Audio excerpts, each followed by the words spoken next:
In the silence of the desert, his weathered hands held the memory of those who were gone.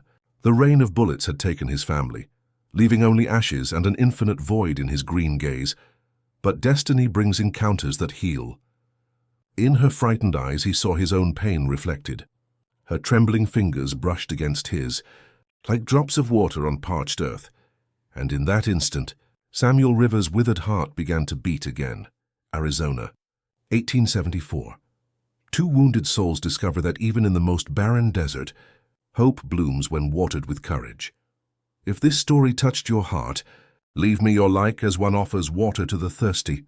It's your way of telling me, I see you, I hear you, your story matters, and now tell me, how do you think this journey of Rebecca and Samuel will end? Share your feelings in the comments, because each story resonates uniquely in those who hear it. Arizona, 1874. The sun punished the cracked earth like a vengeful god, while Rebecca Morgan felt sweat sliding down her back, soaking the corset that already seemed like yet another prison among so many. Mounted on an exhausted horse, her blue dress, once a symbol of her social position, was now a dusty cloak that waved like a flag of surrender. The horizon trembled under the merciless heat. Rebecca heard, between the wild beats of her heart, the distant but persistent trot of Colonel William Bradford's men. Each strike of hooves against the dry earth was like a hammer blow to her. "Conscience, I won't be merchandise," she repeated to herself, while gripping the reins with trembling fingers. She had left her father's house before dawn, stealing a stable boy's horse and carrying only a bundle with the essentials. A miniature portrait of her deceased mother, a small knife hidden in her garter, and the few coins saved during years of feigned obedience. She remembered the last conversation with her father, a man broken by debts and cheap whiskey. "Rebecca, the Colonel will give you a life I could never offer you.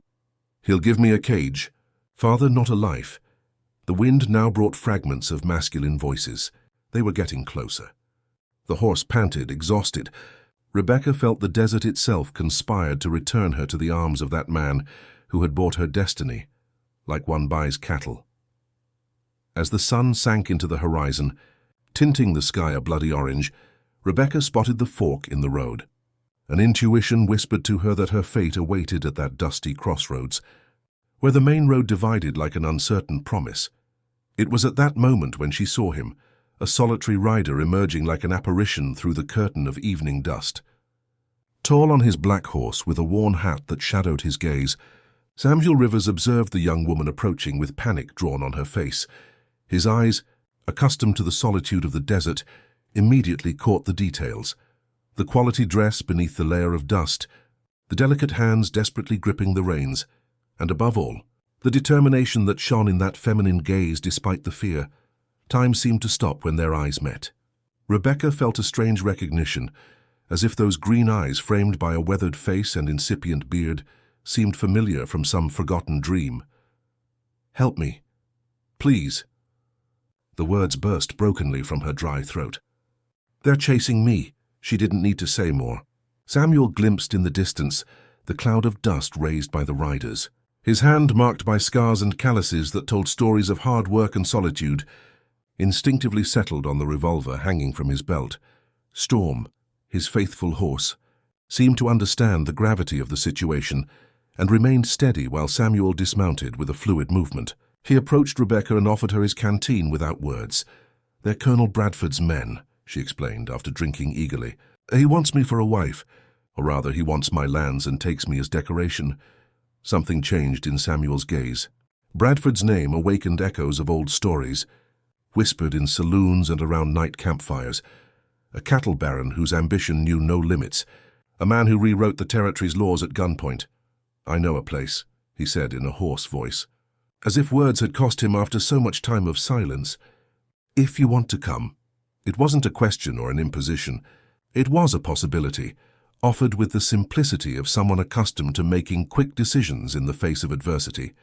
Rebecca looked back, where the dust was getting thicker, and then at that stranger with green eyes and weathered hands. She had no reason to trust him, except perhaps the intuition that told her this man understood, better than anyone, what it meant to flee. "If you save me," she murmured.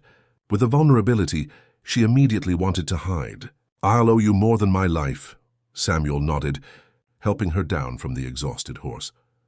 With a gesture, he indicated she should mount Storm while he took the reins of the tired animal.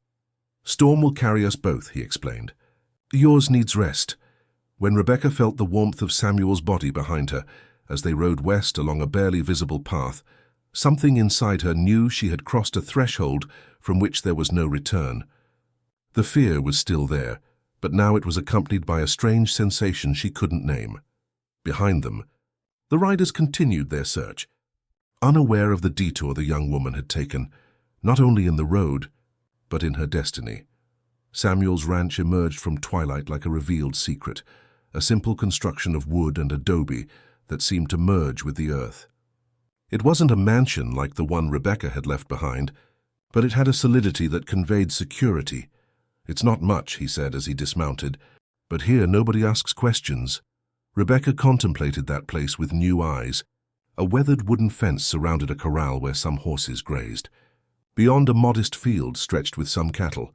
A stone well occupied the center of the courtyard, and beside the main house was a small stable. The silence had texture there. It wasn't the oppressive silence of the halls where young ladies had to remain quiet, but the living silence of the desert, occasionally interrupted by the distant song of a coyote or the whisper of wind among the sparse plants. "Do you live alone?" she asked as he opened the wooden door. "Just Storm and me," he responded, lighting an oil lamp that illuminated an austere but orderly interior. "Sometimes old Thomas from the creek comes to share a bottle of whiskey or exchange stories. That's all." Rebecca entered with hesitant steps. The cabin consisted of a main room with a stone fireplace, an oak table with two mismatched chairs, and a bed in one corner. A curtain separated what appeared to be a storage space.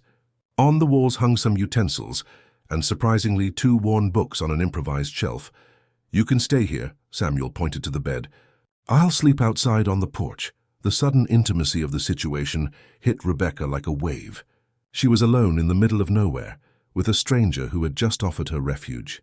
The social norms that had governed her life until then seemed absurd here, under this humble roof where appearances meant nothing. "I thank you very much," she managed to say, feeling the words were insufficient.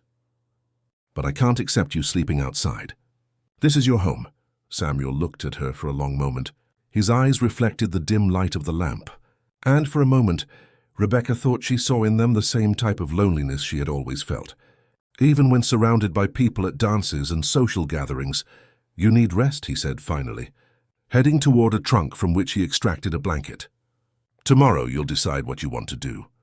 When the door closed behind him, Rebecca let herself fall into the chair, exhausted. The silence enveloped her like a protective cloak. For the first time in days, perhaps years, she allowed herself to breathe deeply. Her fingers brushed the medallion she wore around her neck, last gift from her mother. "Follow your heart, little one," she had told her before dying. Rebecca wondered if her heart had guided her to this dusty place, to this quiet man with gentle gestures and deep gaze. Outside, sitting on the porch steps with the blanket over his shoulders, Samuel contemplated the stars. Storm rested nearby, and the cowboy occasionally looked at him, as if making sure his only constant companion was still there. "What have I gotten myself into?" he thought, feeling the weight of the revolver on his belt. He knew who Bradford was. He knew that offering Rebecca refuge meant defying one of the most powerful and ruthless men in the territory.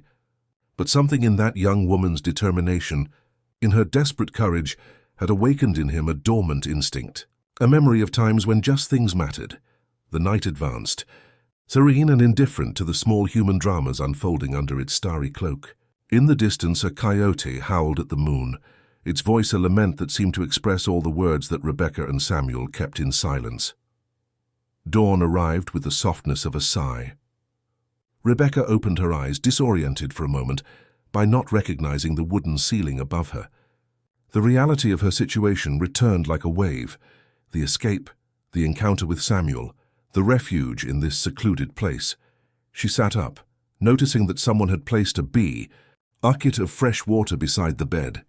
Through the window, she could see Samuel in the corral, working with the horses. His figure cast a long shadow over the reddish earth. Rebecca approached the water and washed her face, feeling how the dust from the journey dissolved between her fingers. Her reflection in the small mirror hanging on the wall returned a transformed image. Miss Morgan's pale face had acquired a light golden tone, and her eyes reflected a new determination. She stepped out onto the porch, uncertain about how to proceed.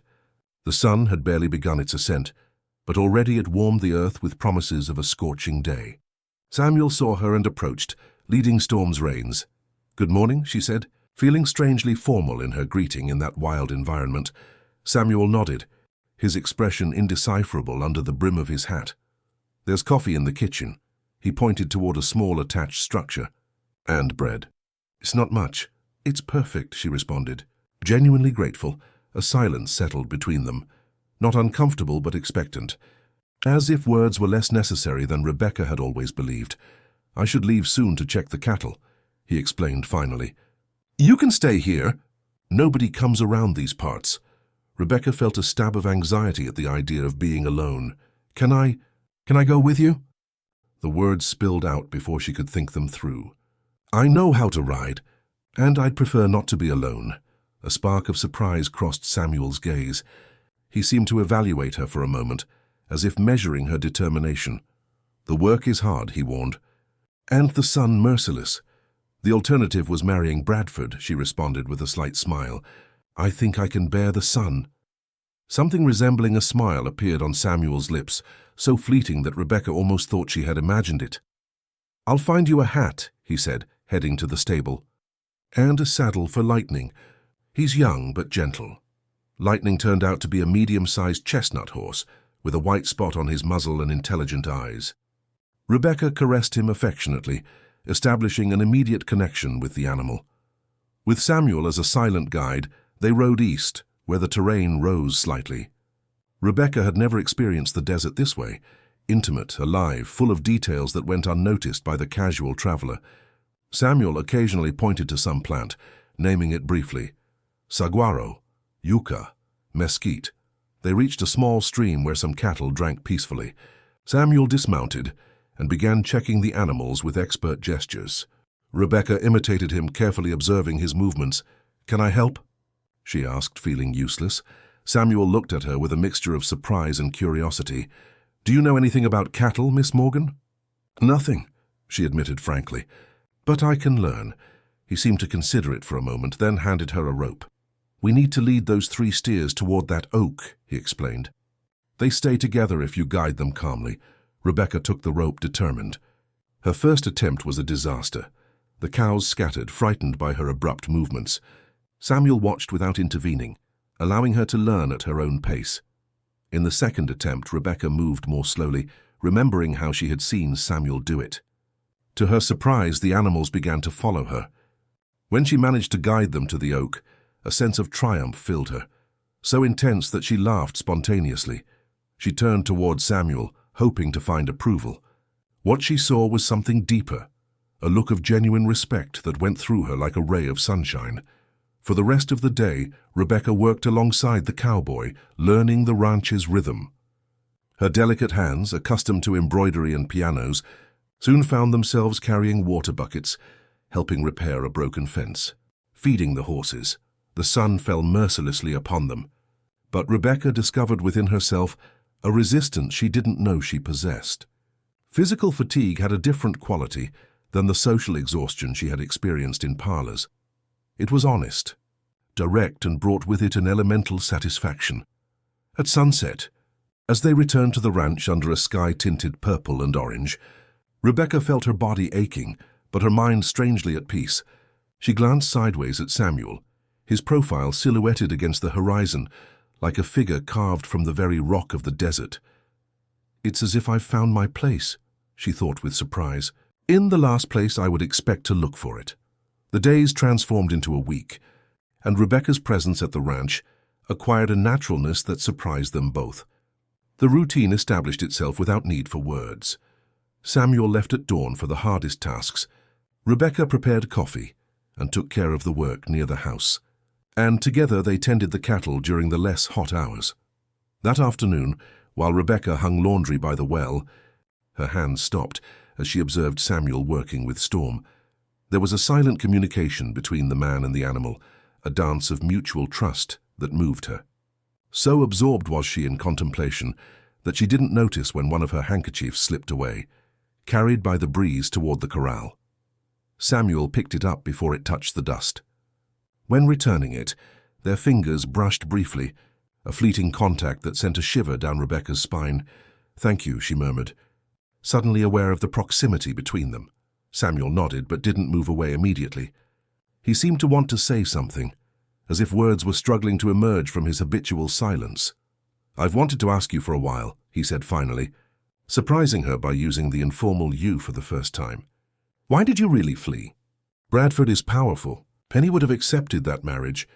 Rebecca left the laundry and leaned against the edge of the well. The question deserved an honest answer. "My mother died when I was 12, she began, her voice soft against the murmur of the wind. "She was a painter. She taught me to see beauty in details others ignored, the flight of a bird, the sun's reflection in a dewdrop. Live with open eyes, Rebecca," she always told me. She paused, memories flowing like clear water. "After her death, my father began to drink. Business was going badly. I grew up among parties where they exhibited me like merchandise, among suitors who looked at our lands with more interest than at me.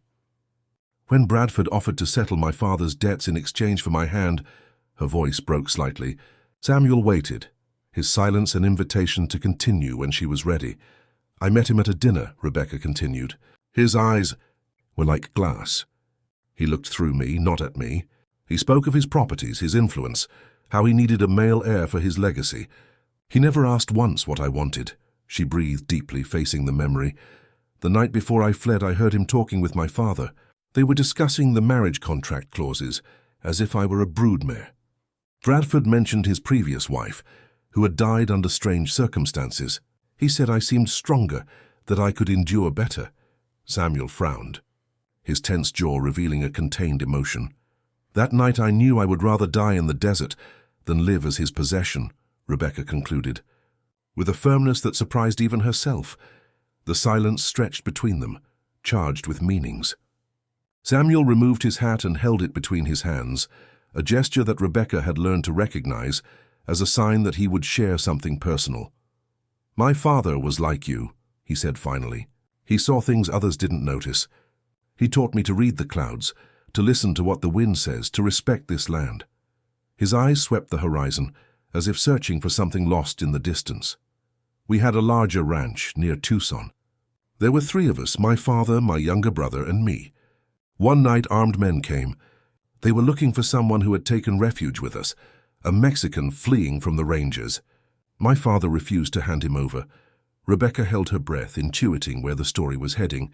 "They burned the barn first. My father told us to flee with the horses while he bought time. My brother," his voice hardened, "went back to help him. I couldn't stop him. Only Storm and I survived." Rebecca, moved by an impulse she couldn't contain, placed her hand on Samuel's arm. He didn't pull away. "Who were those men?" she asked softly. Samuel raised his gaze, his green eyes intense under the evening light. "Bradford's men," he answered. "He was expanding his territory then. My father stood in the way." The revelation fell upon Rebecca like a bucket of cold water. She had not only fled from an unwanted marriage, she had found refuge with someone who had his own wounds inflicted by the same man. "I'm so sorry, Samuel," she murmured, her hand still on his arm. "I didn't know—" "Nobody knows," he interrupted, his voice hoarse. "There's better that way." At that moment, Storm whinnied from the corral as if reminding them of his presence. Samuel looked at the horse with evident affection. "Storm was my father's horse," he explained. "He's all I have left of him besides this." From his pocket he extracted an old pocket watch, worn but well cared for. He opened it, showing Rebecca an inscription inside. "Time passes, lovin'. Jers." "It was my grandfather's," he said. "My father gave it to me the last time I saw him." Rebecca observed the watch, aware of the value of that trust. Without words, she extracted from her neck the medallion she always wore. She opened it, revealing a small miniature portrait of a woman with dreamy eyes, so similar to her own. "My mother," she said simply. There by the well, under the sky that began to light up with the first stars, Rebecca and Samuel remained in silence. It wasn't an empty silence, but full of understanding, of shared stories, of wounds that were beginning to heal in each other's presence. When they finally separated to continue with their tasks, something had changed between them. An invisible bridge had been stretched over the abyss of their solitudes. The morning arrived covered in grey clouds, unusual for that time of year. Rebecca watched the sky from the window while preparing breakfast, feeling an uneasiness she couldn't name. A month had passed since her arrival at the ranch, and the routine shared with Samuel had become a comfortable dance, almost familiar. A noise startled her. Samuel entered hurriedly with an expression she had never seen on his habitually serene face. "Riders," he said curtly, taking his rifle from the wall. "3, coming from the east." Rebecca's heart accelerated. East meant the road to Bradford's property. "Do you think?" she began without needing to finish the question. "I don't know," Samuel responded, loading the weapon with precise movements. "But we won't take risks. There's a cave in the hills. I'll go prepare the horses."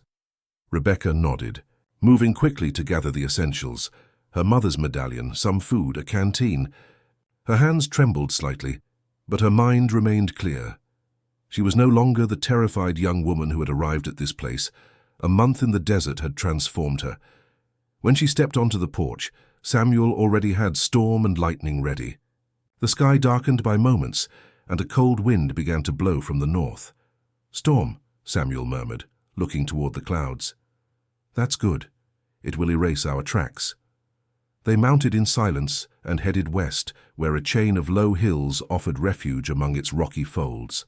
Rebecca felt her heart pounding in her throat, but also an iron determination. She wouldn't return to Bradford, not after having tasted this freedom, this authentic life beside Samuel.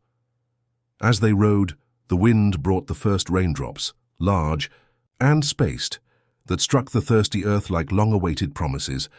Rebecca raised her face, feeling the fresh water on her skin. Despite the danger, there was something beautiful in that moment, in nature's imminent fury, in the comforting solidity of Samuel riding beside her. They reached the hills just as the storm intensified. Samuel knew the terrain perfectly and guided them toward an opening between the rocks, barely visible among the sparse vegetation. They dismounted and led the horses into what turned out to be a spacious cave with a high ceiling and sandy floor. "I found this place shortly after arriving," Samuel explained while removing a blanket from his saddlebag. "I come here when I need to think." Rebecca observed the space with curiosity. Small details revealed Samuel's previous visits: a circle of stones for a campfire, some pieces of dry wood carefully stacked, even a rudimentary bench carved from a log.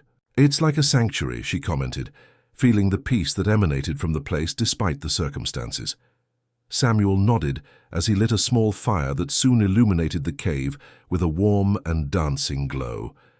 Outside, the storm roared with increasing intensity, turning the world into a canvas of water and wind. They sat near the fire, the silence between them comfortable despite the tension of the situation. Rebecca watched Samuel's profile, defined by the fluctuating light of the flames, and felt a certainty that amazed her. She belonged here, beside this man of few words and immense heart. "Do you think they'll come back to look for us?" she asked finally, her voice barely audible over the rumble of the rain. Samuel remained silent for a moment, as if weighing his response. "Bradford isn't a man who forgets easily," he said at last. "But the desert is large, and we are cautious. Us. We—" Rebecca felt the weight of that word, the implicit promise of a shared future. "I'm afraid, Samuel," she admitted, surprised by her own sincerity. "Not for me, for you. For what might happen to you for helping me." He looked at her then directly in the eyes with an intensity that made her tremble. "I chose to help you," he said firmly, "just as I chose to stay in these lands after losing my family, just as I choose each day to face whatever comes." He moved closer slightly, the firelight dancing between them. "Life took much from me, Rebecca. It taught me that nothing is certain, but it also taught me that some things, some people, are worth any risk." His hand, rough but incredibly gentle, approached hers. He didn't take it, simply left it there, a breath away, a silent invitation. "I don't know what tomorrow holds for us," he said, "but I know I don't regret finding you." Rebecca looked at that extended hand, witness to days of hard work and nights of solitude. Slowly, with the delicacy one approaches a wild animal, she intertwined her fingers with Samuel's. "I don't regret it either," she whispered. "Never." Outside, the storm began to subside, as if it had fulfilled its purpose. Inside the cave, by the flickering light of the fire, two souls wounded by life found in each other a refuge safer than any structure of wood or stone. They exchanged no more words. They weren't necessary. The language they were learning together transcended the verbal, expressed itself in sustained gazes, in intertwined hands, in shared silences that said more than volumes of poetry. As the night advanced and the fire reduced to embers, Rebecca understood with meridian clarity that she was no longer fleeing from something, but toward something. Toward a possibility she had never imagined, toward a version of herself she was just beginning to discover, and for the first time in a long while, the future, despite its uncertainties, didn't frighten her. The return to the ranch, 2 days later, brought a precarious calm. There were no traces of visitors, but both Rebecca and Samuel knew the threat hadn't disappeared. It had simply retreated like a snake before striking. Life, however, continued its course. Daily tasks acquired a different nuance after those days in the cave. Hands met more frequently during work, gazes held a few seconds longer than necessary, and the silences, always present between them, had filled with new meaning. That afternoon, while Rebecca fed the chickens they had recently acquired from a neighboring farmer, old Thomas's figure appeared on the horizon, mounted on his grey mule. It wasn't frequent to receive visits, especially since Bradford's men seemed to have taken interest in the area. Samuel came out to greet him, exchanging a brief salute with the old man. Rebecca watched from a distance, noticing the grave expression on Thomas's wrinkled face. When she approached, the old man directed a curious but kind look at her, removing his hat in a sign of respect. "Miss," he greeted with a slight bow of his head. "I'm glad to see that Rivers is no longer so alone in this end of the world." Rebecca smiled, grateful for the simplicity with which Thomas accepted her presence, without the uncomfortable questions that would have been inevitable in her former social life. "Coffee is ready," she offered, "and there's some bread left from yesterday." The three sat on the porch under the increasingly long shadow of afternoon. Thomas drank his coffee with evident appreciation before speaking. "I bring news," he said finally, his voice raspy like stones rubbing together. "And they're not good, I'm afraid." Samuel tensed visibly, though his face remained impassive. "Bradford has offered a reward," Thomas continued, $500 for information about Miss Morgan's whereabouts, and here his gaze became more grave, 1,000 for the capture of the man who took her. Rebecca felt a chill run down her spine. It was an exorbitant sum, enough to tempt even the most honest in times of drought and scarcity. "Who told you?" Samuel asked, his voice controlled but tense. "They announced it in Copper Springs," Thomas responded. "There are posters with your descriptions. Hers says kidnapped, yours says dangerous bandit." Rebecca let out an indignant exclamation. "It's absurd." "I fled voluntarily. Samuel saved me." Thomas nodded understandingly. "The truth matters little to men like Bradford, miss. He writes his own version of the facts." "Who else knows we're here?" Samuel inquired, concern evident in his voice. "For now, only me," the old man assured. "But I'm not the only one who travels these paths. And with that amount of money at stake—" He left the sentence incomplete, its meaning floating in the air like a threat. Rebecca looked at Samuel, searching his eyes for some answer, some plan. What she found was an iron determination that comforted her. "Thank you for warning us, Thomas," Samuel said, placing a hand on the old man's shoulder. "We owe you one." "You don't owe me anything, boy," Thomas responded with a tired smile. "Your father saved my life once, consider. This my way of balancing the scales." When the old man left, promising to stay alert and send news if he heard anything more, Rebecca and Samuel remained on the porch, contemplating the sun that was beginning to sink into the horizon. "We should leave," she said finally.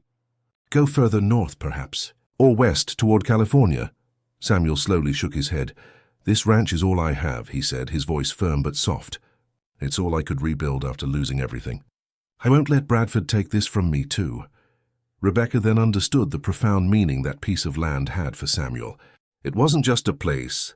It was a symbol of his resistance, of his refusal to be defeated by loss and pain. Then we stay, she decided, surprising herself with the firmness of her resolution. And fight if necessary. Samuel looked at her with a mixture of surprise and admiration. Rebecca, he began, using her name with a softness that made her tremble. You don't have to. Yes, I do, she interrupted. This is my home now, too. And you... Her voice trembled slightly. You're the only person who has truly seen me. The only one who has allowed me to be who I am. She moved closer to him, the distance between them reducing to a breath. If Bradford wants to find me, she continued, her voice barely a whisper, he'll have to face both of us. The sunset bathed the ranch in golden light that seemed to bless that moment, that shared decision. In the distance, Storm whinnied, as if offering his own approval to the silent pact that had just been sealed. That night, while they prepared dinner together in the small kitchen, Rebecca noticed a subtle change in the way Samuel moved around her. There was a new closeness, a trust that had only been hinted at before and now manifested openly. There's something I want to show you, he said when they finished washing the dishes. He led her to the small shed next to the stable, a place where he kept tools and other supplies. From a locked trunk, he extracted something wrapped in worn leather cloth. It was my mother's, he explained as he unwrapped the object, revealing a beautiful small-sized pistol with mother-of-pearl grips and delicate engravings on the barrel. My father gave it to her when troubles began. He said a woman should be able to defend herself in these lands. With reverence, he placed the weapon in Rebecca's hands. I want you to have it, he said, his green eyes fixed on hers. And I want to teach you to use it. Rebecca held the pistol, feeling its weight, the responsibility it entailed. It was more than a weapon. It was a show of trust, a symbol of equality between them.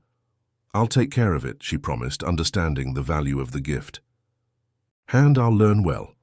That night, when each retired to their space to sleep, Samuel on an improvised cot in the living room, Rebecca in the main room that he insisted on giving her, a new sensation of solidarity floated in the air. They were no longer two people brought together by circumstances. They were allies, companions, perhaps something deeper they didn't dare name yet. Outside, the stars shone intensely over the silent ranch, silent witnesses to a story that was just beginning to be written. Despite the threats looming on the horizon, dawn arrived with an ominous omen. Rebecca awoke startled, not knowing exactly what had torn her from sleep. Then she heard it. Storm's anguished whinny, followed by the unmistakable sound of gunshots. She jumped up, her heart hammering against her chest. Through the window, she saw the orange glow illuminating the courtyard. The stable was on fire. Samuel, she screamed, running toward the living room. She found him already dressed, with his rifle in one hand and his revolver on his belt. His face, illuminated by the fire's glow, showed a calm that contrasted with the storm Rebecca perceived in his eyes. It's them, he said simply. Stay here. Rebecca shook her head vehemently, running to get the pistol he had given her. I'm going with you, she affirmed, checking the weapon as he had taught her during the past weeks. Storm is there. There was no time to argue. They went out together, crouched, using the well as cover. The stable burned furiously, flames licking the night sky, casting grotesque shadows over the terrain. Rebecca distinguished at least 3 figures moving between the cabin and the corral. They're trying to flush us out, Samuel murmured. Or separate us. A shot impacted nearby, raising a cloud of dust. Rebecca crouched instinctively, but kept her grip firm on the pistol. Rivers, shouted a voice from the shadows. We know you have the girl. Hand her over, and maybe we'll live to tell about it. Samuel didn't respond. Instead, he gestured to Rebecca, pointing toward the side of the house. She understood. They needed to change position. They slid stealthily, taking advantage of the distraction provided by the fire. From their new location, Rebecca could clearly see the stable in flames. Her heart contracted at hearing Storm's desperate neighing. We have to get him out of there, she whispered, anguish tinting her voice. Samuel nodded, his face a mask of determination and pain. Storm wasn't just a horse to him. He was a link to his father, to his past, to everything he had lost. Distract them, he indicated, his voice barely audible over the crackling of the flames. Shoot in the air when you see me run toward the stable. Rebecca felt the world stop for an instant. What Samuel proposed was dangerous, perhaps suicidal. She wanted to protest, ask him not to risk his life, but in his eyes she saw an unshakable decision. "Be careful," was all she could say, her voice breaking slightly. Samuel held her gaze for an eternal second, as if wanting to engrave her face in his memory. Then, with a quick movement, he brushed her cheek with rough but infinitely gentle fingers. "Whatever happens," he murmured, "I don't regret finding you." Before Rebecca could respond, Samuel slipped toward the back of the house. She gripped the pistol, preparing for her part of the plan, praying to a God she barely believed in, for both of them to survive this night. When she saw Samuel's silhouette move quickly toward the burning stable, Rebecca fired into the air 3 times as they had agreed. The effect was immediate. The attackers directed their attention toward her, allowing Samuel to approach the building in flames. Time seemed to dilate as she watched Samuel disappear into the smoke and flames. The shots continued around her, but Rebecca barely registered them. Her attention completely centered on the stable entrance. "Please," she pleaded silently, "please come back." What happened next would remain engraved in her memory forever. Samuel's figure emerging from hell, guiding Storm, who advanced maddened by fear. They had barely taken a few steps when part of the roof collapsed, a burning beam falling exactly where they had been seconds before. Rebecca wanted to scream with relief, but her celebration was premature. One of the attackers had seen Samuel and was shooting in his direction. Storm, terrified by the shots and fire, reared up, dragging Samuel away from the relative safety of the cabin, toward the open space of the corral. Without thinking, Rebecca abandoned her cover and ran toward them, shooting with precision that surprised even herself. She wasn't aiming to kill but to distract, to protect. One of her shots found its mark, provoking a cry of pain in the darkness. "Samuel," she called desperately, seeing how he struggled to control Storm while avoiding the shots. It was then that she saw it, a metallic gleam among the trees, a barrel pointing directly at Samuel. Without time to warn him, Rebecca did the only thing she could. She threw herself toward him, pushing him out of the bullet's trajectory. The impact knocked her down. She didn't feel pain immediately, only a strange pressure in her side and then a warm wetness spreading through her shirt. "Rebecca," Samuel's voice came as if through a tunnel, distant but intense. She felt his strong arms lifting her, carrying her somewhere safe. Through the fog that began to cloud her vision, she saw Samuel's face, contorted by an emotion more intense than fear. "Deeper than worry. Don't you dare leave me," she heard him say, his voice breaking. "Not now. Not after finding you." Rebecca wanted to respond, tell him she had no intention of going anywhere, that she had found her home beside him, but the words refused to form. Instead, she raised a trembling hand to touch his face, staining it with the blood flowing from her wound. The last thing she remembered before darkness claimed her was the sound of approaching hooves, voices calling Samuel's name, and the sensation of his lips brushing her forehead as he whispered words she didn't manage to understand. Consciousness returned to Rebecca like a tide. Slow, undulating, bringing fragments of sensations before retreating again toward darkness. First was the pain, a constant throb in her side that seemed to mark the rhythm of an invisible clock. Then voices that fluctuated between clarity and echo, some unknown, others painfully familiar, and always, in the brief moments of lucidity, Samuel's constant presence, his hand holding hers, his words whispered like prayers in the penumbra, the sensation of his fingers brushing strands of hair from her feverish forehead.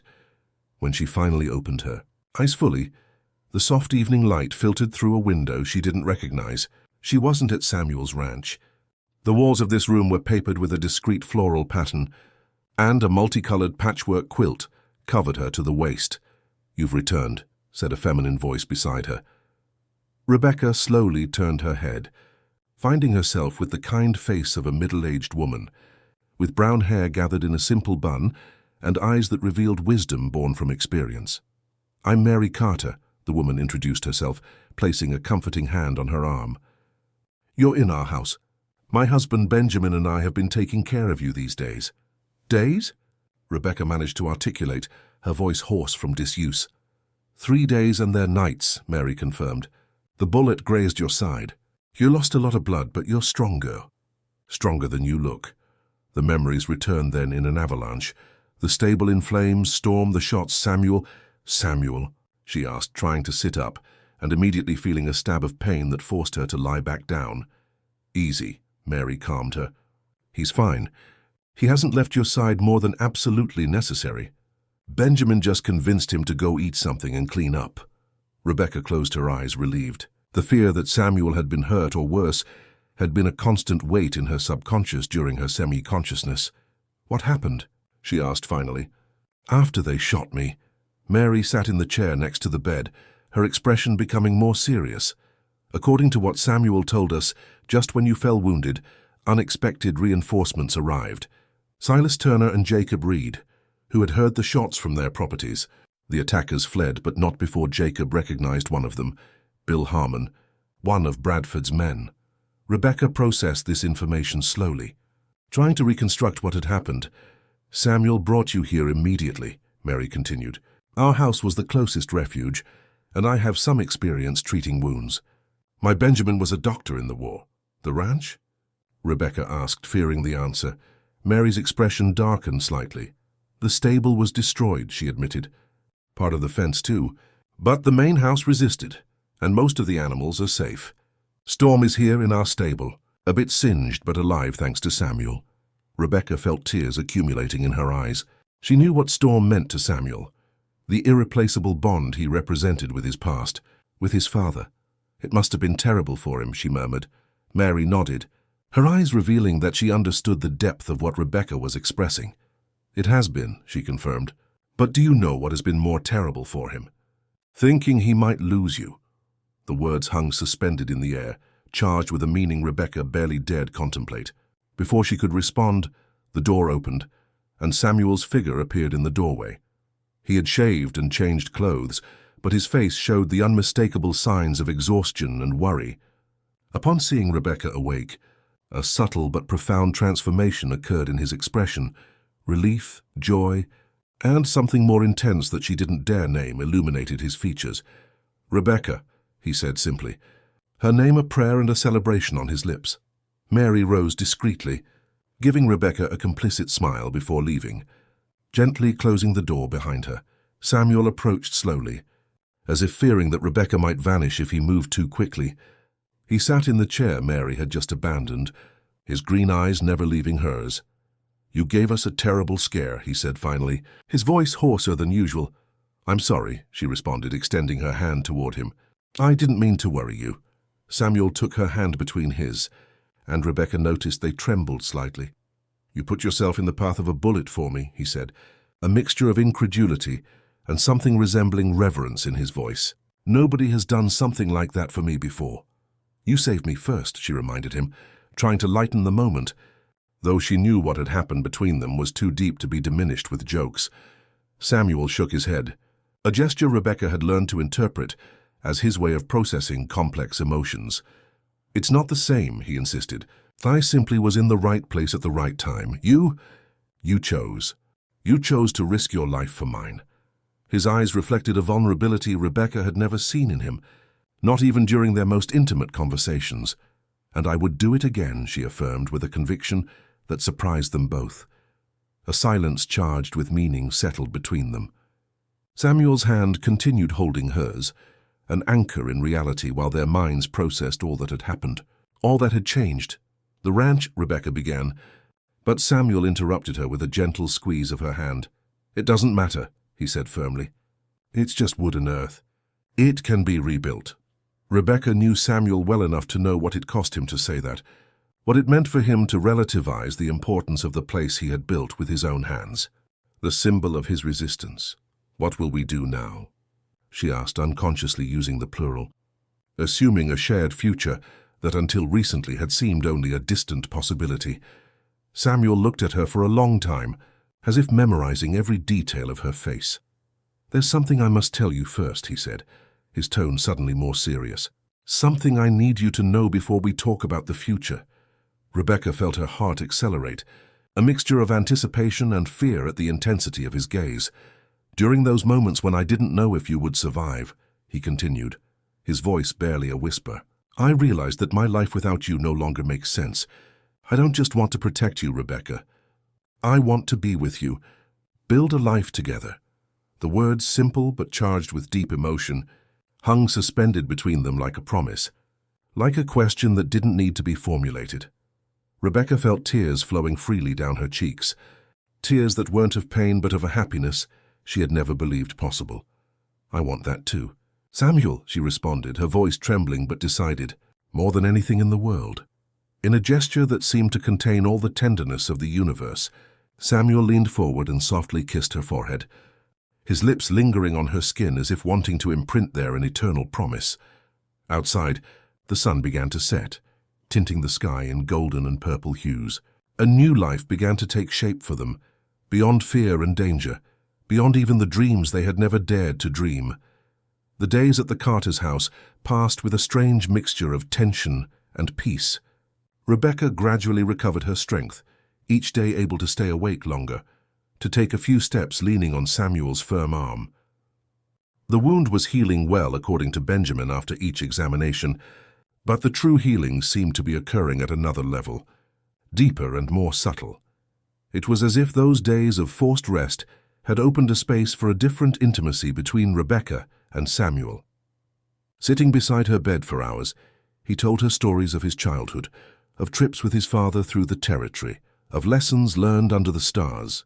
She, in turn, shared fragments of her former life, the books she had loved, her mother's paintings that decorated the walls of her home, the dreams she had kept secret even from herself. Mary and Benjamin observed this growing closeness with a mixture of approval and concern. One afternoon, while Rebecca rested, Mary sat next to Samuel on the porch. "Bradford hasn't finished," she said directly, without preambles. "You know that, don't you?" Samuel nodded, his gaze lost on the horizon where the sun began its descent. "I know," he responded, his voice low but firm. "He's always been a man who considers any challenge to his will as a personal offense." Mary studied his profile for a moment, noting the determination in his tense jaw. "What do you plan to do?" she asked finally. "When Rebecca is strong enough, we'll leave," he responded. "Perhaps toward Colorado or beyond? Start over in a place where nobody knows us." Mary slowly shook her head, her eyes reflecting wisdom gained through years of life in those difficult lands. "Running isn't the solution, Samuel," she said softly. "Bradford has men throughout the territory. And more importantly, do you really want to spend the rest of your life looking over your shoulder? Is that the future you want to offer Rebecca?" Mary's words pierced Samuel like needles, exposing a truth he had tried to ignore. "What do you suggest, then?" he asked, a hint of frustration in his voice. "Bradford is powerful. He has money, influence, armed men." Mary smiled slightly, as if she had been waiting for exactly that question. "He has all that," she conceded, "but there's something he doesn't have, something you and Rebecca do: people's sympathy. Bradford has trampled many over the years. He's taken lands, ruined lives, sown fear. People are tired, Samuel. They just need to know they're not alone." Samuel looked at her with renewed interest, beginning to glimpse what Mary was suggesting. "Are you talking about organizing some kind of resistance?" "I'm talking about solidarity," she corrected. "About community. About remembering that in these lands, before the barbed wire and property tea leaves, we took care of each other."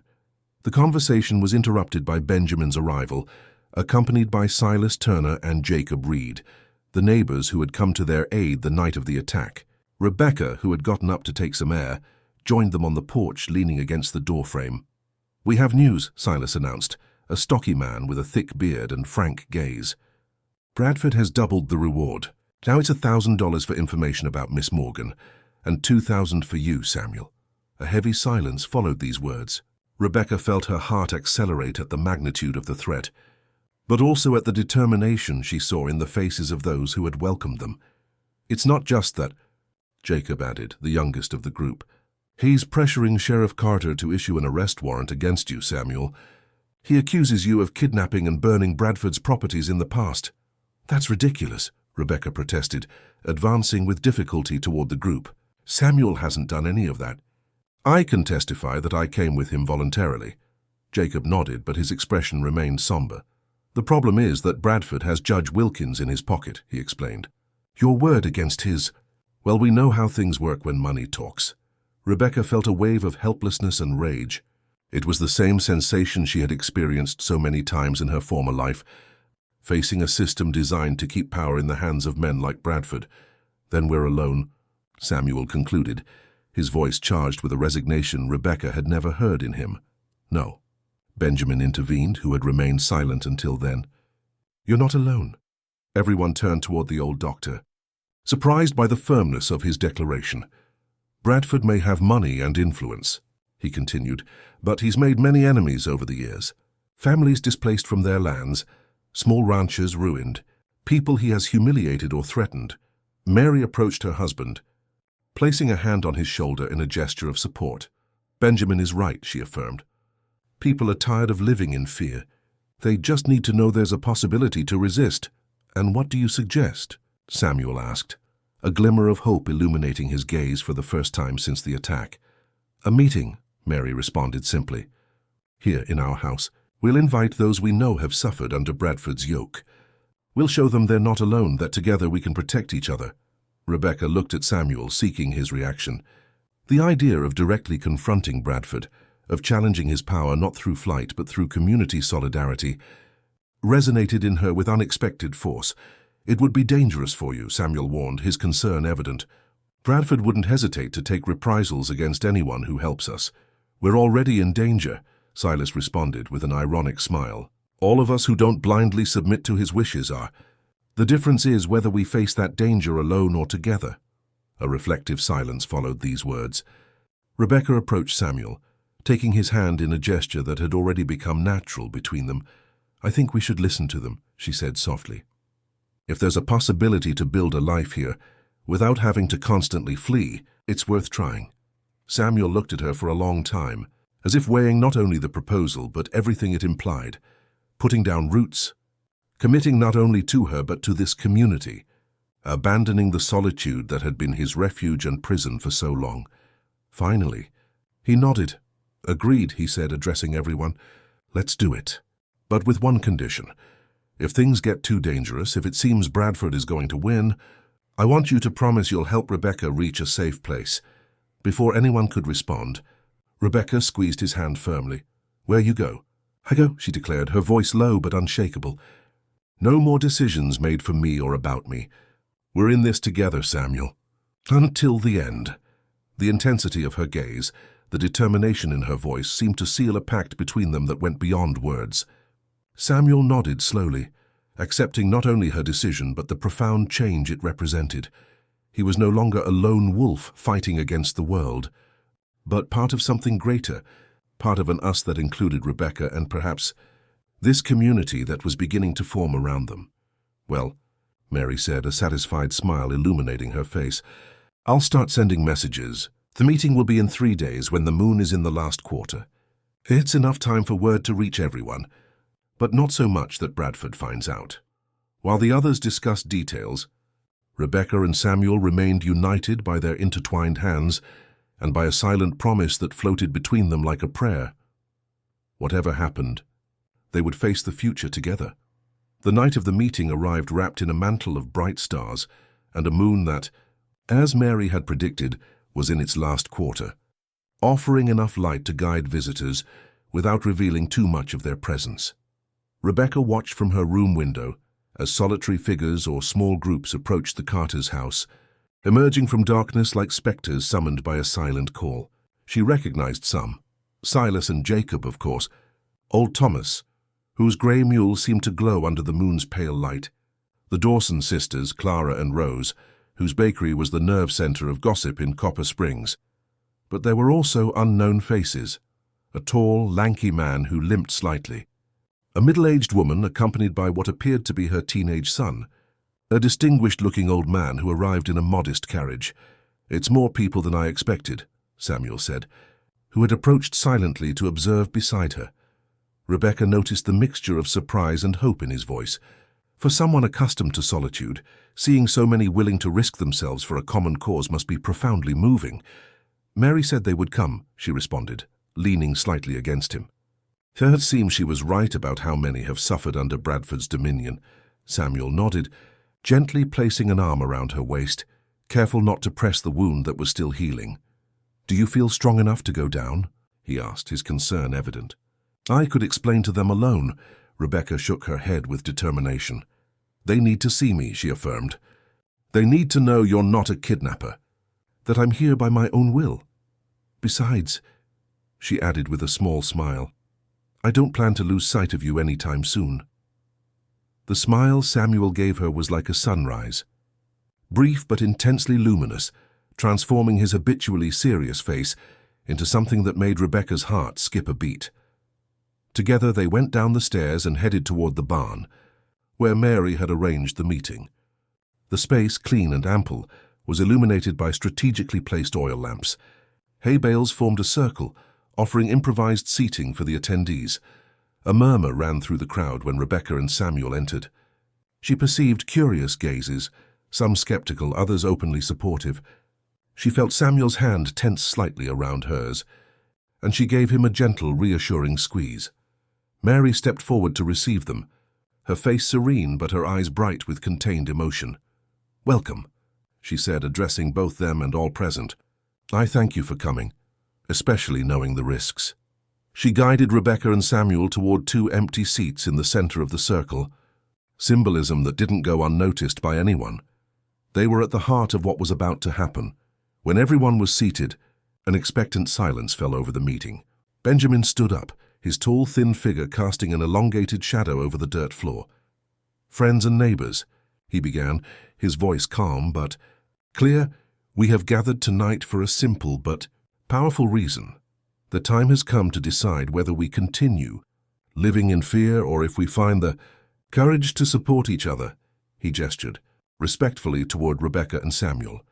Many of you will have heard stories about these 2 young people, stories spread by William Bradford and his men. Tonight they are here to tell you the truth, and I ask that you listen with open hearts. With this introduction, Benjamin yielded the floor to Samuel, who rose slowly, his discomfort at such attention evident in the stiffness of his shoulders. Rebecca watched him, marveling at how this man, so comfortable in the desert solitude, now found courage to face a crowd. I'm not a man of many words, Samuel began, his voice rough but honest. I've lived most of my life avoiding trouble, building my small ranch, taking care of my own without meddling in others' affairs. He paused, as if searching for the exact words. But there are moments in a man's life when he can't look the other way. When I saw Rebecca being pursued, I knew it was one of those moments. I couldn't leave her at the mercy of men like Bill Harmon or Bradford himself. A murmur of approval ran through the audience. Bill Harmon was known in the region, and not precisely for his kindness.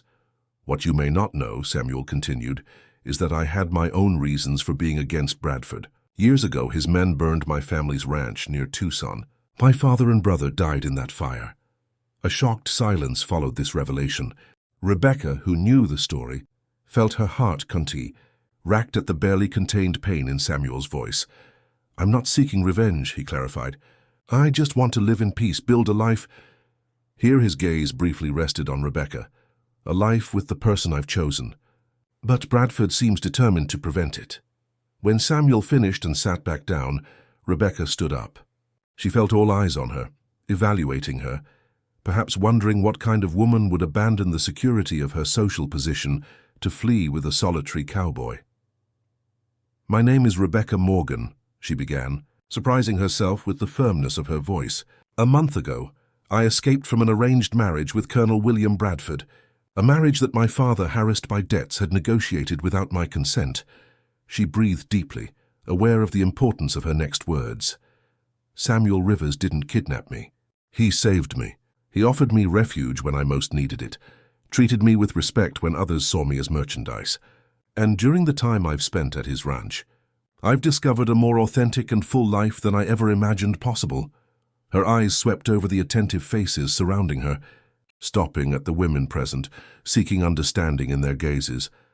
I know many of you understand what it means to have others decide your destiny, she continued. I know you understand the value of being able to choose your own life, your own love. That's why I'm here, standing before you, asking for your help, not just for me, but for all who have ever felt powerless before men like Bradford. A reverent silence followed her words. Then slowly Rose Dawson stood up. She was a petite woman, about 40 years old, with a face marked by years of hard work. 3 years ago, she said, her voice trembling at first, but gaining strength with each word, Bradford decided he wanted the lands where my sister and I had our bakery. He offered us a ridiculous sum, and when we refused, suddenly the accidents began. A fire in our warehouse, customers threatened. The well mysteriously contaminated. She looked directly at Rebecca, a spark of recognition in her eyes. "I believe you," she said simply, "and I'm with you." One by one, others stood up to share their own stories. The man who limped, Michael Brennan, had lost his leg when Bradford's men destroyed his mill. The middle-aged woman, Sarah Wilson, was widowed because her husband had dared dispute water rights with the powerful rancher. The distinguished old man, who turned out to be former Judge Peterson, had been forced to retire when he refused to rule in Bradford's favor in a land dispute. Each story added a new layer of indignation, but also of resolution. Rebecca felt something being born in that barn, something more powerful than the fear Bradford had sown for years. When everyone had spoken, Mary stood up again. "The question now is, what will we do?" she said, looking at each of those present. "Bradford is powerful, but we are many, and together we could be stronger than he imagines." Silas Turner, the stocky man who had come to Samuel's aid during the attack, stood up. "I propose we form a protection committee," he said with determination. "We'll organize in groups to watch everyone's properties, especially Rebecca and Samuel's. If Bradford's men return, they won't find a solitary cowboy, but a united community." Jacob Reed nodded vigorously. "We could also send a delegation to the territorial governor," he suggested. "Judge Peterson has contacts in the capital. If we present evidence of Bradford's abuses, maybe we can get them to send a federal marshal to investigate." Ideas began to flow, boycotts of businesses that collaborated with Bradford, mutual support to rebuild Samuel's ranch, a common fund for those who suffered reprisals, letters to newspapers in nearby cities denouncing the situation. Rebecca watched in amazement as individual fear transformed into collective courage, how people who barely knew each other began weaving a network of support and resistance. Beside her, Samuel seemed equally impressed, his green eyes shining with an emotion he rarely showed. When the meeting finally concluded, well into the night, concrete decisions had been made and responsibilities assigned. Resistance had ceased being an abstract idea to become a plan in action. As the attendees dispersed in small groups, returning to their homes by different routes to avoid suspicion, Rebecca and Samuel remained in the barn with the Carters. "I didn't expect this," Samuel admitted, his voice soft in the quiet that had followed the meeting. "I didn't expect so many people to be willing to take risks." Mary smiled, placing a hand on his shoulder. "Fear isolates, Samuel," she said with wisdom. "It makes us believe we're alone. But when people discover they share the same fear, that fear can transform into something powerful, solidarity." Rebecca took Samuel's hand, intertwining her fingers with his in a gesture that had become natural between them. "Tonight something changed," she said, feeling the truth of her words resonate within her. "Not just for us, but for everyone. We've gone from being victims to being resistors." Samuel nodded slowly, gently squeezing her hand. "Tomorrow we'll begin rebuilding the ranch," he said, a new purpose in his voice. "It will no longer be just my refuge. It will be a symbol that together we can rebuild what Bradford tries to destroy."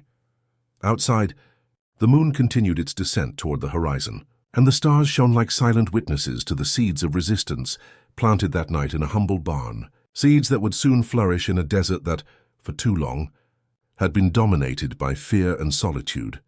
The reconstruction of Samuel's ranch began at dawn the following day.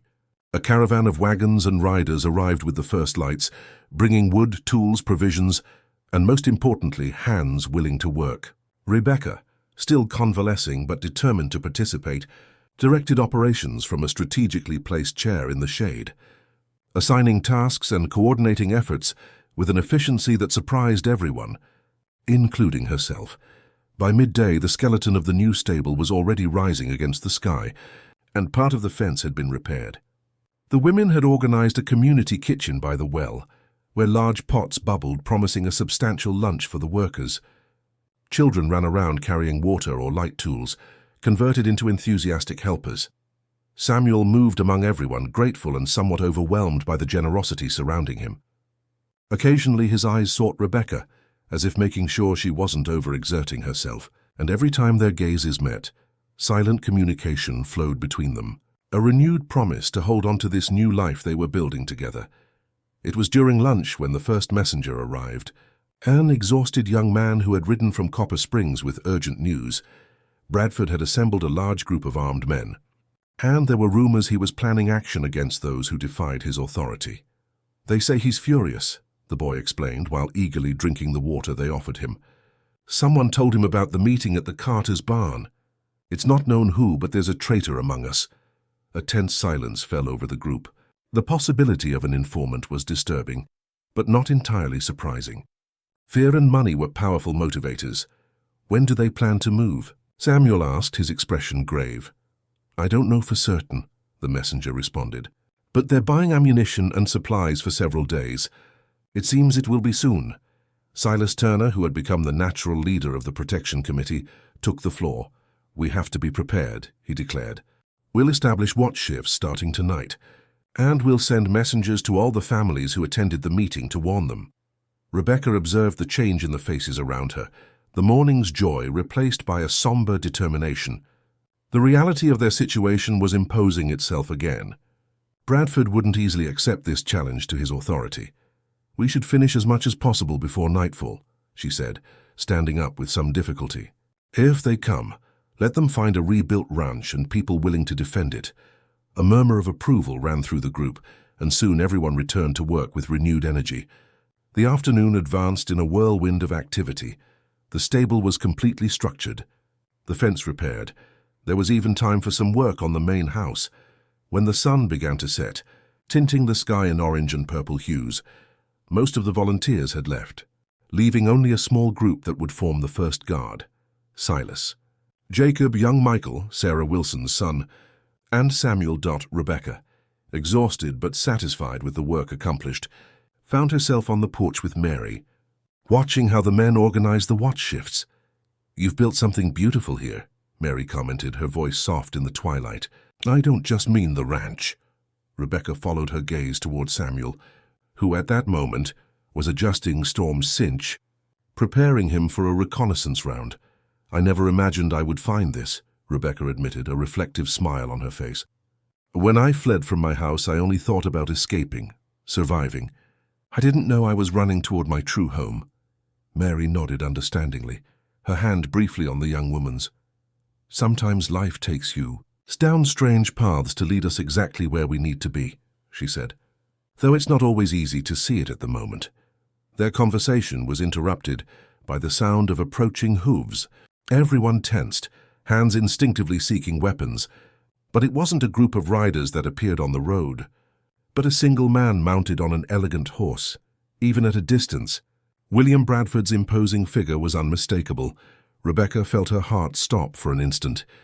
The man who had motivated her flight, the cause of so much pain for Samuel and so many others, rode calmly toward them, alone, as if he didn't fear the consequences of presenting himself in hostile territory.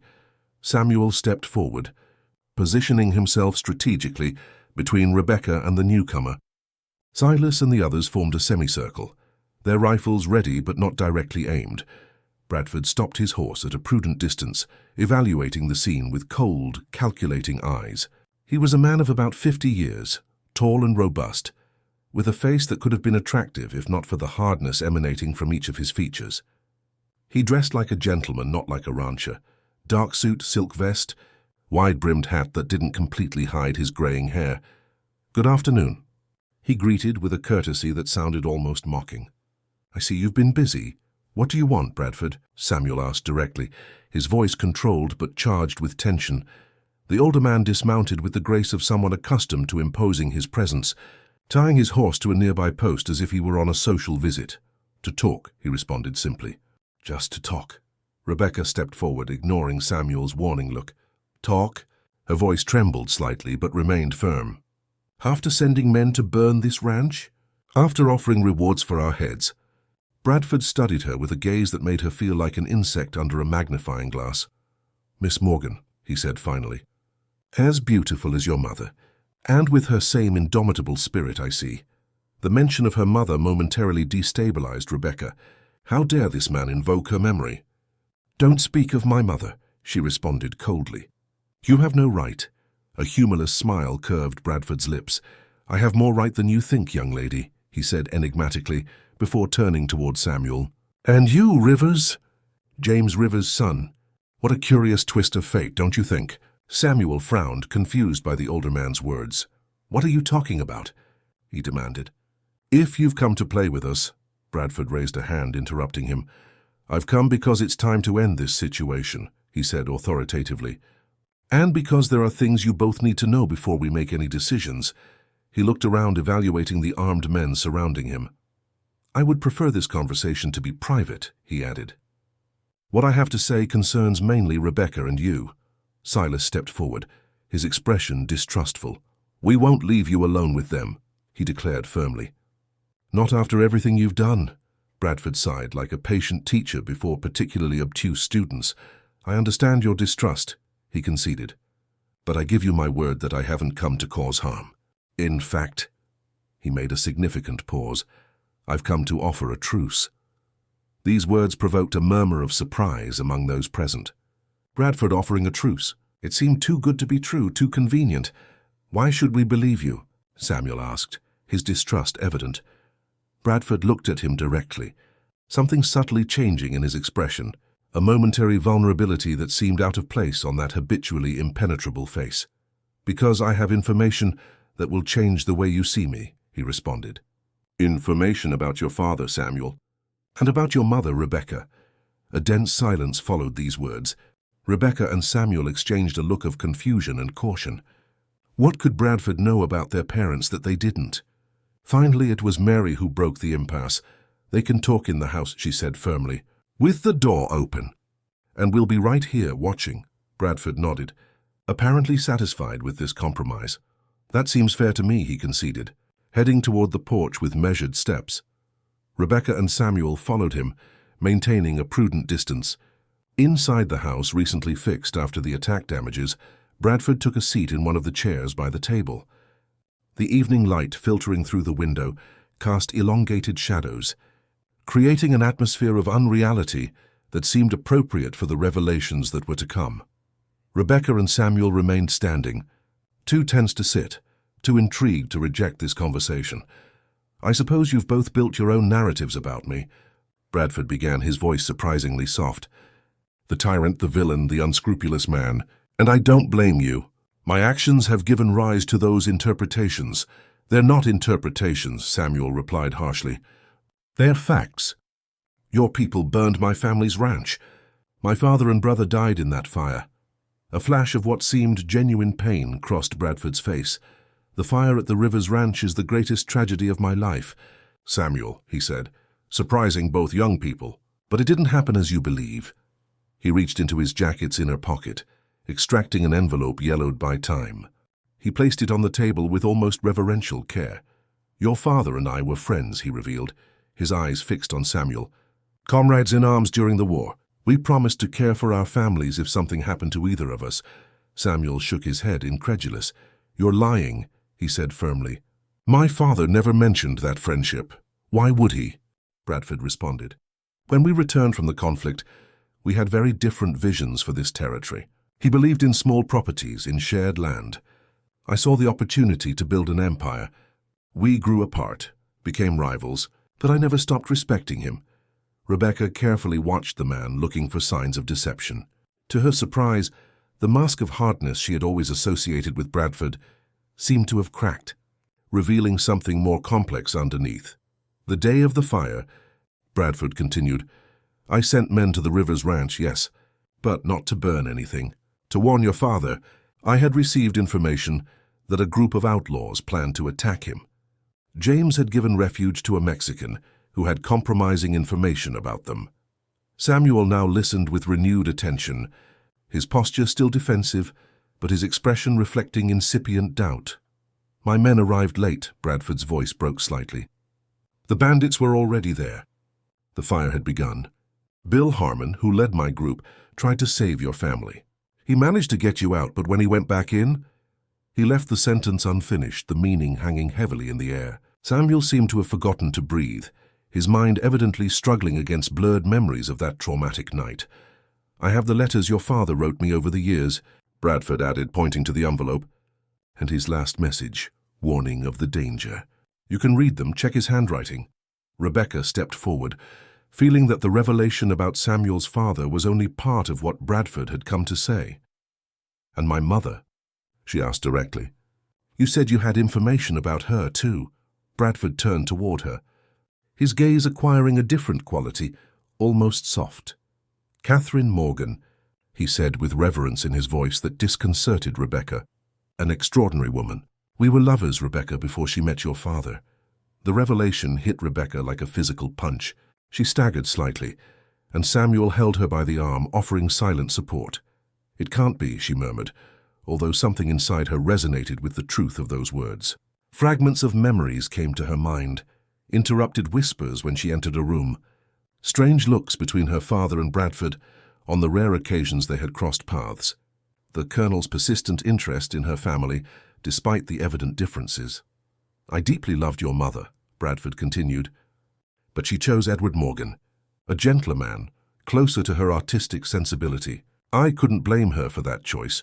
Bradford rose, moving toward the window, his silhouette outlined against the setting sun. "When I learned of her illness, I tried to help discreetly. Your father was too proud to accept my money directly, but I found ways to ensure he had the best doctors." He turned again toward Rebecca, his expression open, vulnerable. "When she died, I promised I would take care of you, even from a distance. And when your father began sinking into debt, I saw an opportunity to fulfill that promise by marrying me against my will." Rebecca's voice was charged with incredulity and emerging rage. "That's how you fulfill a promise?" Bradford had the decency to look ashamed. "I recognized that my approach was unfortunate," he admitted. "Years of power have made me forget how to treat people, especially someone with Catherine's spirit. I wanted to protect you, offer you security, but I did it in the only way I know, through control." A heavy silence followed these words. Rebecca and Samuel exchanged glances, processing the revelations that threatened to rewrite everything they believed they knew about their personal histories and about the man before them. "Supposing all this is true," Samuel said finally, "what do you expect to achieve now? Why reveal it after sending men to burn my ranch, after putting a price on our heads?" Bradford sighed deeply, a gesture that seemed to age him before their eyes. "When Rebecca fled, I felt betrayed," he explained. "When I learned she was with you, James Rivers' son, I saw a conspiracy where there was only coincidence. I reacted with anger, with the wounded pride of a man accustomed to having his orders fulfilled." He approached the table again, placing his hands on it. "But when my men returned from the attack, when they told me how Rebecca had interposed herself between a bullet and you," he looked directly at the young woman, a new understanding in his eyes. "I recognized in that act the same courage, the same unconditional love I admired in your mother, and I knew I was making a terrible mistake." He extracted another document from his jacket, extending it toward them. "I've come to offer a truce," he declared. "More than that, a surrender. This document renounces any claim on Rebecca's hand, publicly recognizes the falsity of the accusations against Samuel, and guarantees that neither I nor my men will ever interfere in your lives." Rebecca took the paper with trembling hands, carefully reading the carefully drafted clauses, the signature and official seal at the foot of the document. It was real, legally binding. "Why should we trust you now?" she asked, still cautious, but feeling how something fundamental was changing within her. Bradford smiled, a genuine smile that transformed his face, revealing the man he could have been under other circumstances. "I don't ask for immediate trust," he responded. "Only an opportunity to demonstrate with actions what my words promise. I'm selling most of my properties, moving to San Francisco. This territory no longer belongs to me. It never really belonged to me." He headed for the door, where the evening light created a halo around his figure. As a gesture of goodwill, he added, stopping at the threshold, "I've brought something for both of you." Outside, tied next to his horse, was another animal, a young colt with lustrous coat, with a white star-shaped spot on his forehead. "He's called Spirit," Bradford said. "I thought it was an appropriate name for a new beginning. He's descended from the best stallion of my ranch and a particularly resistant mare. He has good character but also spirit." The animal whinnied softly, as if understanding he was being talked about.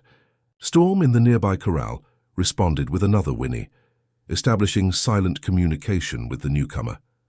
Samuel approached the colt cautiously, allowing the animal to smell his extended hand. Spirit responded with a gentle nod, accepting the contact. "I don't pretend to buy your forgiveness," Bradford clarified before the scene. "I know some wounds take generations to heal. I only want to offer a symbol of my sincere repentance and my desire for peace." Rebecca watched the interaction, feeling that the circle of her story was beginning to close unexpectedly. The man she had feared and hated revealed a humanity she hadn't anticipated. The past she thought she knew was transforming before her eyes, not denying the pain lived, but adding layers of complexity that made it more understandable, if not more justifiable. "There's one more thing," Bradford said, addressing Rebecca. "Something your mother wanted you to have when the right time came." From his pocket, he extracted a small object wrapped in silk cloth. Upon unwrapping it, he revealed a silver ring with a small blue stone. "I bought it for Catherine before she chose your father," he explained, extending it toward her. "She kept it all these years, and before dying she asked me to give it to you when you found your own path. I believe that moment has come." Rebecca took the ring with reverence, feeling a tangible connection with her mother that went beyond memories and the medallion she always wore. The blue stone caught the evening light, reflecting it in flashes that seemed to contain messages from the past. "I don't ask you to forget," Bradford said softly, "only that you consider the possibility that people are more complicated than they seem at first sight. Even someone like me." With these words he mounted his horse, nodding one last time toward Rebecca and Samuel. "There will be a stagecoach waiting for me in Copper Springs tomorrow at noon," he informed. "I'm leaving this territory forever. But if you ever need anything at all, you'll know where to find me." And with that, he gently spurred his mount and rode away down the road, his figure gradually vanishing in the twilight's penumbra, leaving behind not only a young colt and an old ring, but also the sensation that the universe sometimes operates in mysterious ways, interweaving seemingly opposite destinies in patterns that only time reveals. Rebecca and Samuel remained on the porch long after Bradford disappeared, silently contemplating the documents, the letters, the ring, and above all, the unexpected possibility of a future without the constant shadow of fear. The following days passed in a state of cautious hope. Bradford's revelations had sown doubts and possibilities that both Rebecca and Samuel needed time to process.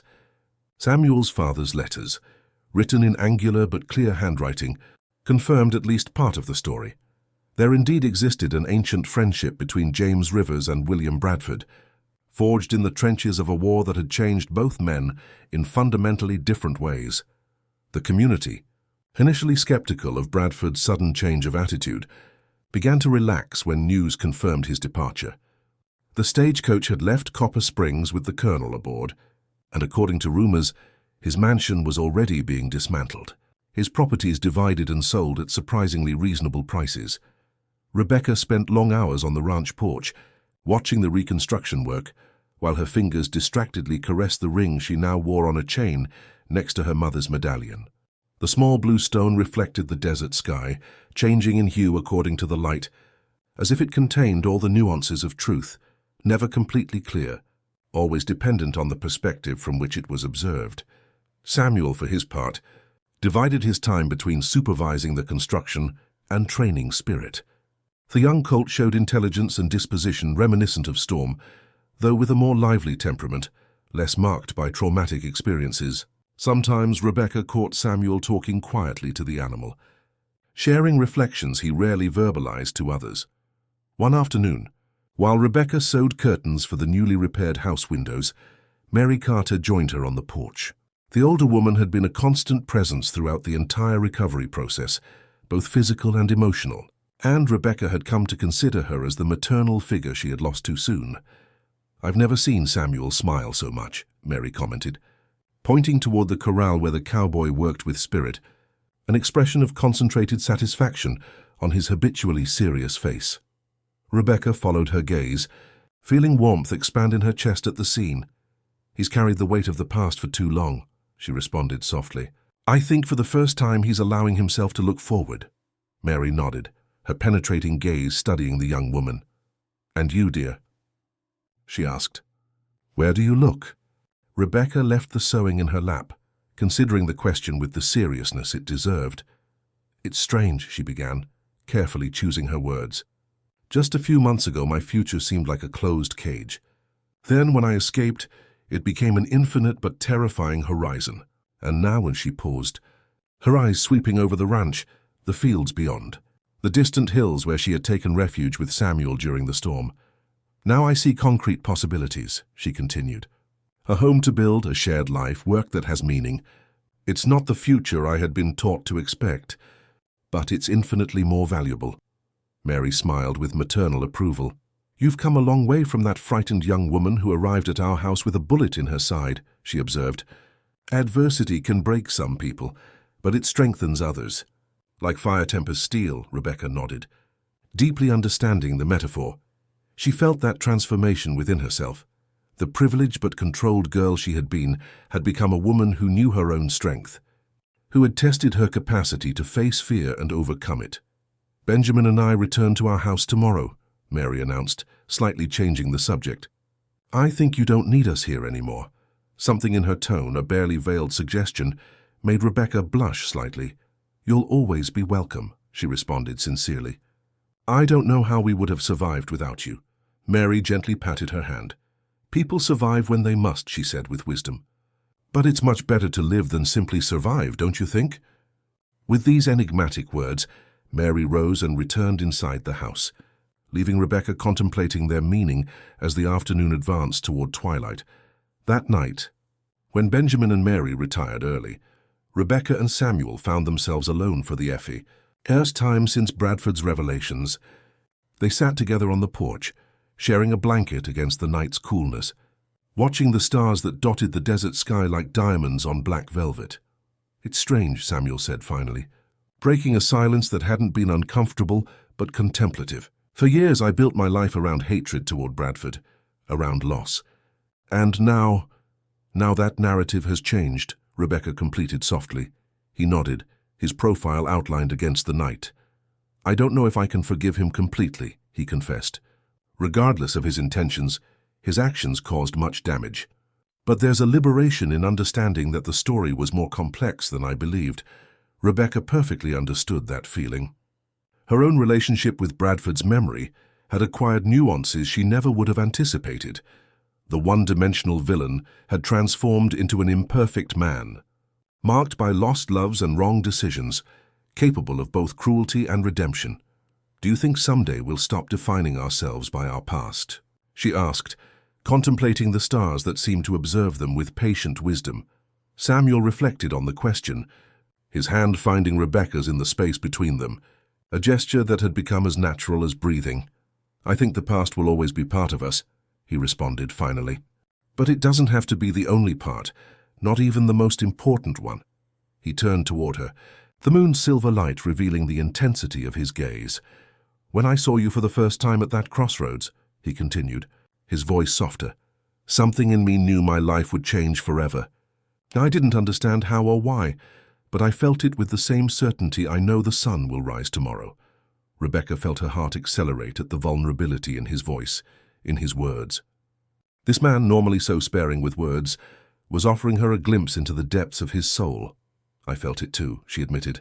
In the midst of fear, desperation, there was a moment of recognition, as if a part of me had been waiting for you without knowing it.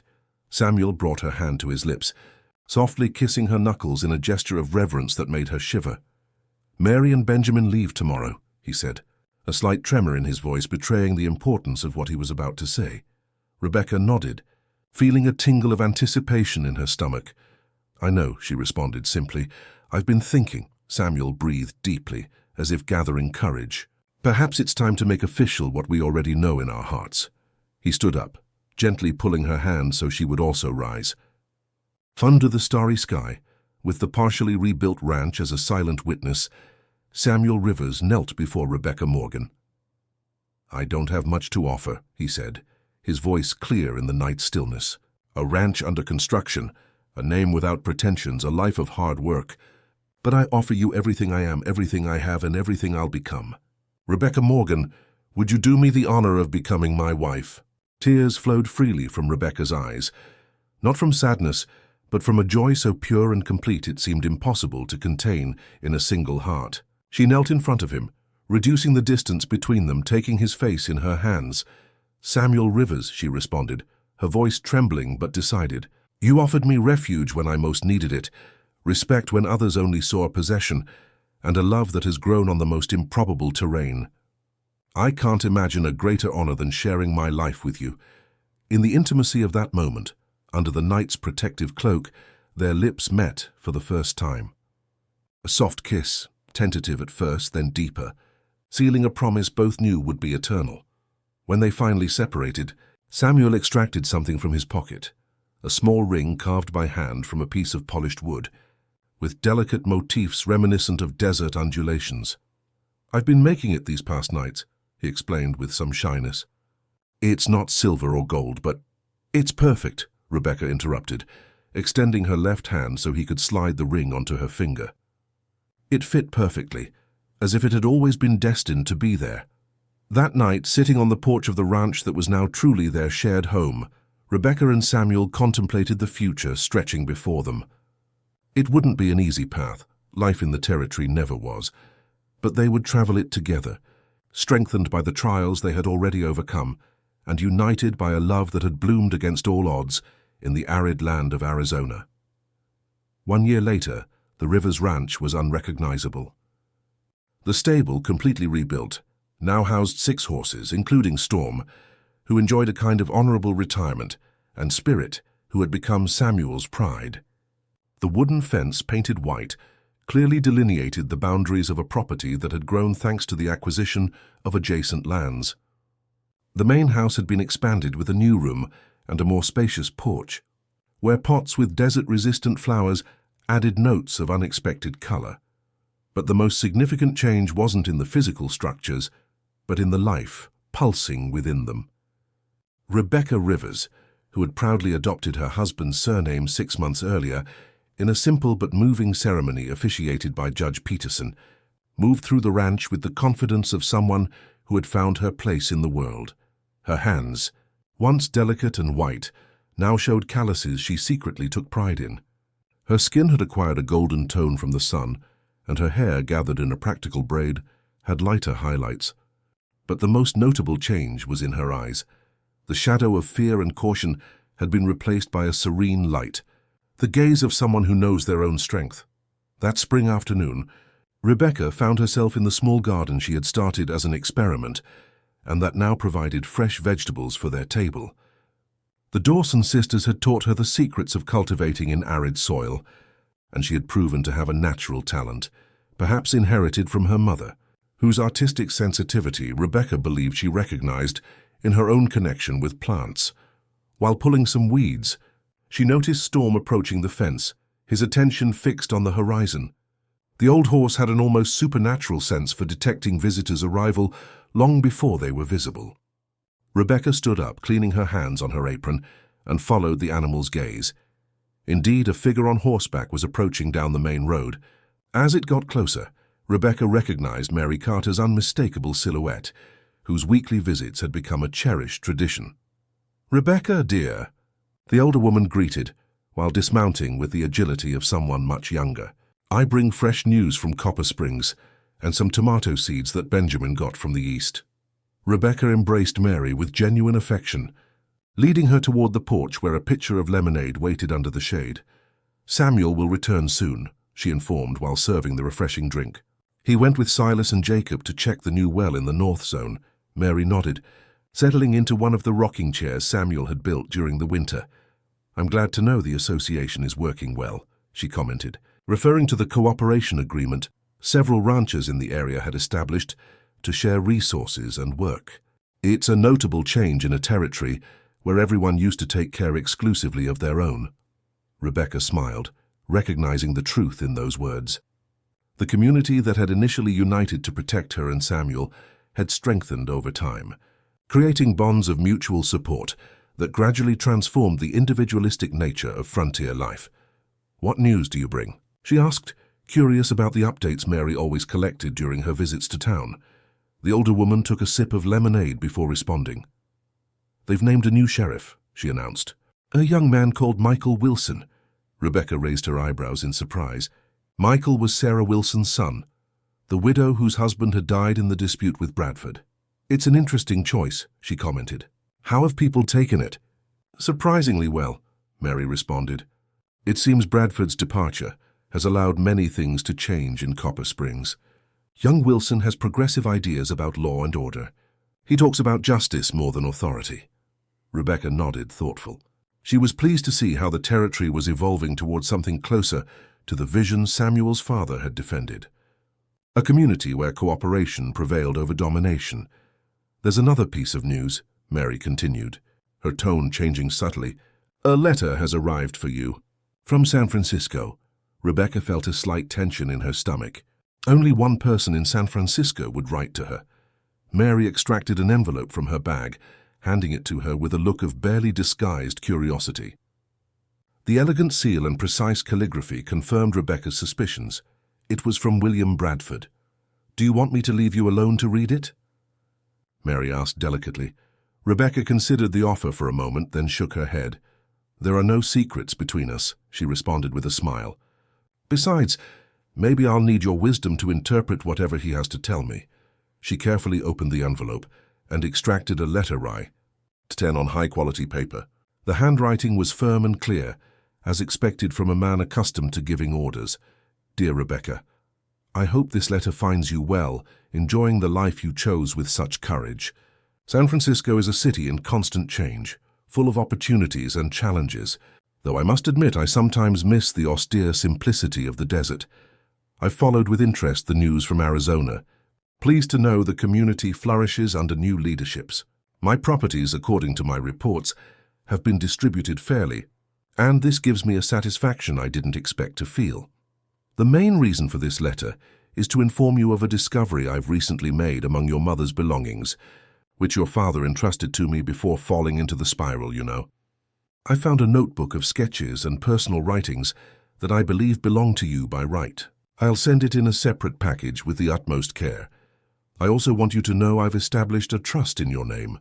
Don't consider it compensation. I know there are wounds no amount of money can heal, but rather the belated fulfillment of my promise to Catherine to watch over your well-being. You may use it or not, as you see fit. Perhaps it would interest you to know I found some peace in my later years, dedicating part of my fortune to causes your mother would have approved of: education for girls, support for emerging artists, preservation of wildlands. I try in my way to honor her memory by being better than I was.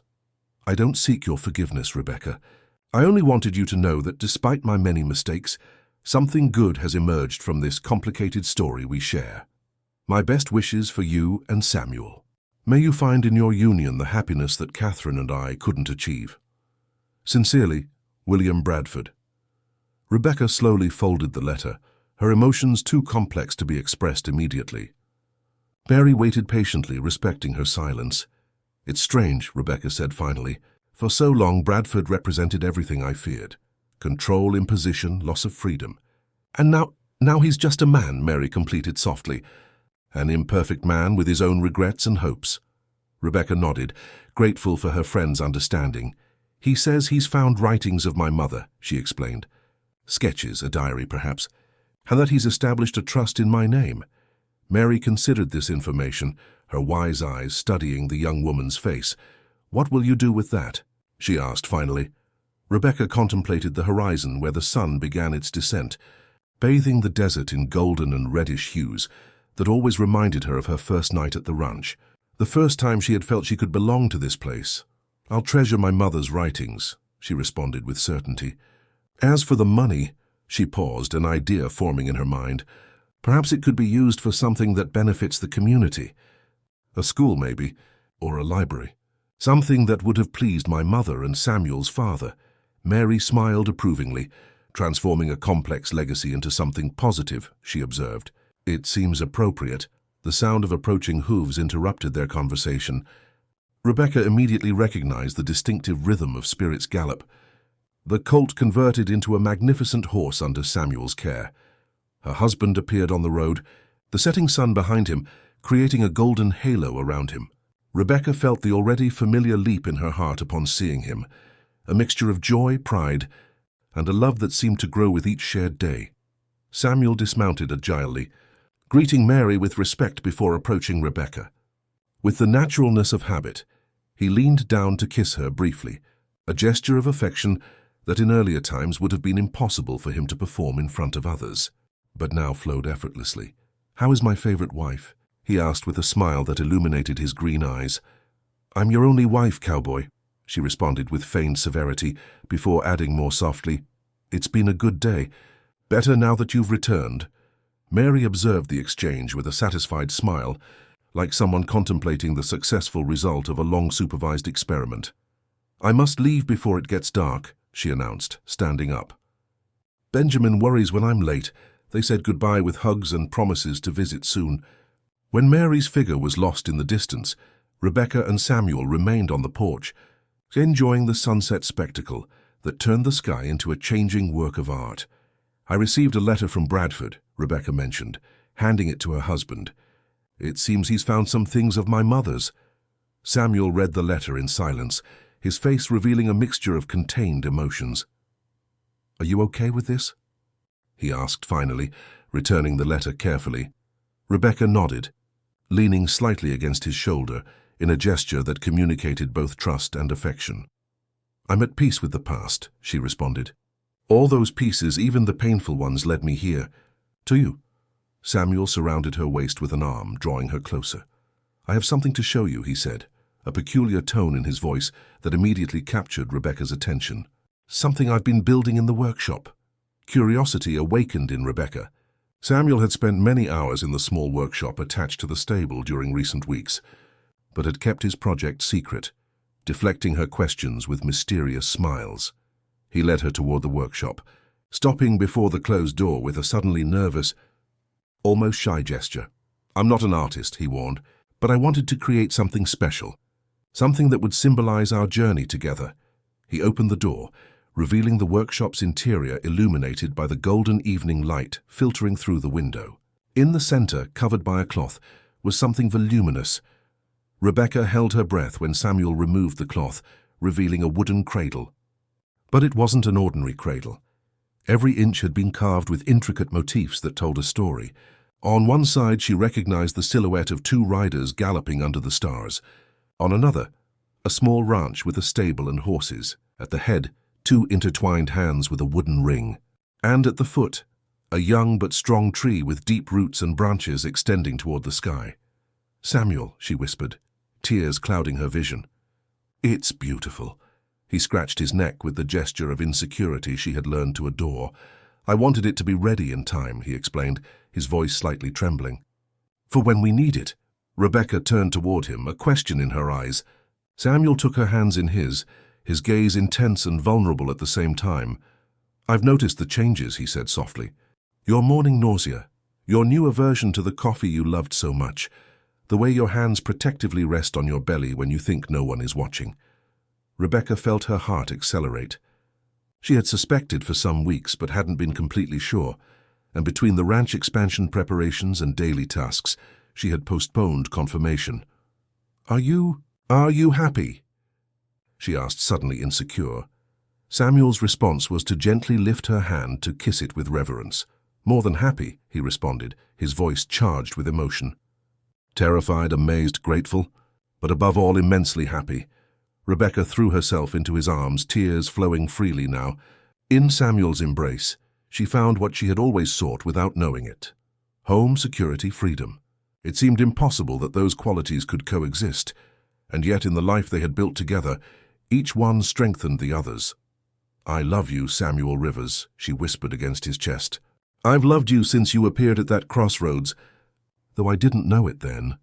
He kissed her hair, her forehead, finally her lips, with a tenderness that contained all the strength of his love. "And I love you, Rebecca Rivers," he responded, "until the last beat of my heart." They remained thus, embraced beside the cradle that symbolized their shared future, while the sun completed its descent and the first stars appeared in the desert sky. The same desert that had once seemed so hostile, so merciless, and that now was the stage for a life that flourished against all odds. Like the rare cactus flowers that only reveal their beauty under precise conditions of light and time. Outside, Storm and Spirit grazed peacefully in the corral, occasionally lifting their heads toward the night sky, as if they too felt the perfect circularity of the life unfolding around them. A cycle of loss and encounter, of wounds and healing, of solitude and connection. And so, in a rebuilt ranch in the heart of the Arizona desert, Rebecca and Samuel Rivers contemplated the horizon opening before them. A future that wouldn't be easy or perfectly predictable, but that they would face together, strengthened by the trials overcome and united by a love that had found its way among bullets and storms, among family secrets and new beginnings.